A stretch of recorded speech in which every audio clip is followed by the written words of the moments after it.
एक दफा का जिक्र है, एक छोटे से खूबसूरत गांव में एक मुर्गा रहता था। उसका नाम था चिकोरा। चिकोरा बहुत सुंदर था, लेकिन उसकी एक बुरी आदत थी, लालच। हर रोज जब दूसरे जानवर मिल बांट कर खाना खाते, चिकोरा उनको देखता और सोचता, काश सब कुछ सिर्फ मेरा होता। एक दिन अचानक आसमान से एक चमकता हुआ जादू का दाना जमीन पर गिरा। एक गहरी जादू भरी आवाज आई, चिकोरा, ये एक जादू का दाना है।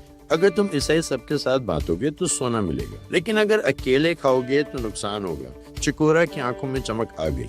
उसने इधर उधर देखा और बिना किसी को बताए दाना निकल गया। चिकोरा, हा हा, सोना सिर्फ मेरा। लेकिन जैसे ही उसने दाना खाया, कुछ अजीब होने लगा। चिकोरा का पेट फूलने लगा और फिर वो हवा में उड़ने लगा। चिकोरा, अरे ये क्या हो रहा है? सब जानवर हंसने लगे। चिकोरा घूमा फिरा और सीधा एक पेड़ की शाख में अटक गया। लालच का अंजाम हमेशा बुरा होता है। लालच बुरी बाला है। Greed is a curse.